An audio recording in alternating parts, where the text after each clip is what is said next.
मित्रों, आज इस दूरदर्शन केंद्र में हमारे श्री अतुल विश्वकर्मा जी जो कि ESP साउथ सुल्तानपुर हैं, ये पधारे हैं। तो ज़रा इनके पक्ष में, इनके स्वागत में ज़रा जोरदार तालियां बजनी चाहिए। आप इलाहाबाद में भी मेरे ख्याल से 5-6 साल शायद रहे हैं। 6 साल रहे हैं। रिकॉर्ड तोड़ दिया इन्होंने जो है 6 साल। हालांकि हमारा रिकॉर्ड नहीं तोड़ पाए हैं। मैं हरदोई में 7 साल रहा हूं, लेकिन फिर भी हमारे रिकॉर्ड को के बराबर चल रहे हैं, लगभग बराबर चल रहे हैं। कभी न कभी तो इनका रिकॉर्ड टूटेगा, इनका ऐसा व्यवहार है। और हमने एक रिक्वेस्ट किया, आप यहाँ पर आ गए हैं, तो आपका स्वागत है इस केंद्र में जो है। मित्रों, ये वटवृक्ष जो है मूक भाषा में बहुत कुछ कह रहा है,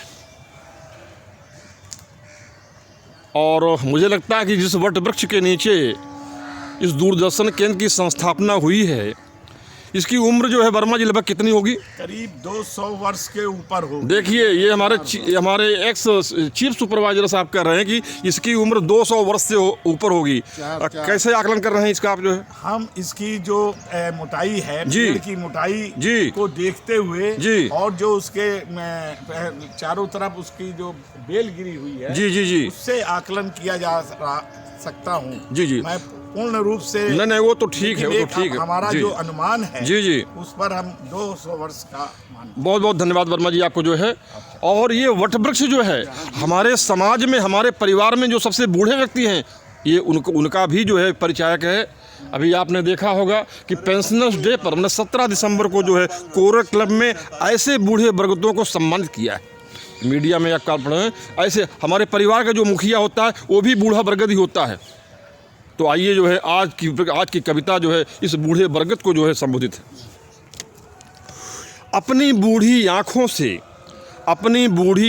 से कल बरगद ने सब देखा है, कहाँ गिरा लाजों का आंचल बरगद ने सब देखा है। तानों से तंग आकर आखिर गांव की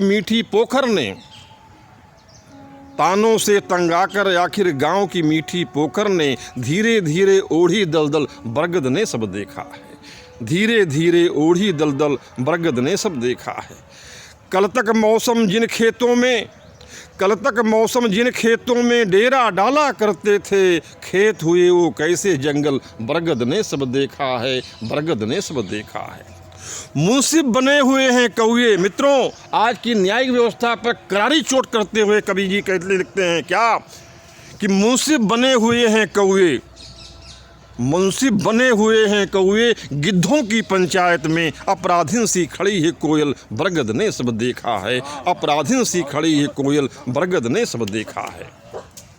गेहूं बोए किंतु खेत में फसल उगी बंदूकों की। आज के आतंकवादी पर पिछले उस पर आप जा सकते हैं। मोदी शासन के पूर्व की स्थिति क्या थी कि गेहूं बोए किंतु खेत में और फसल उगी बंदूकों की, और खेत हुए हो गए कैसे चंबल बरगद ने सब देखा है।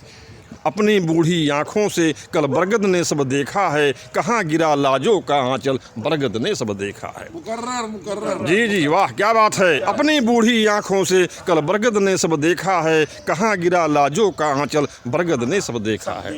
मित्रों, बूढ़े व्यक्ति का, बूढ़े संरक्षक का, जो परिवार का मुखिया है, उसका जब आप किसी परेशानी से जब आप जूझते हैं, अपने दुख दर्द को जो आप जब उनसे शेयर करते हैं, तो आपको बहुत सुख, बड़ी रिलीफ की अनुभूति होती है। रामचरितमानस में भी तुलसीदास ने लिखा है कि जौवतिया तप व्याकुल होई, तरु छाया सुख जानई सोई। जौवतिया तप व्याकुल होई, और तरु छाया सुख जानई सोई। साथियों, केंद्रीय विश्वविद्यालय इलाहाबाद का जो ध्येय वाक्य है वो भी इसी तरह का है क्या कि कोट रैमी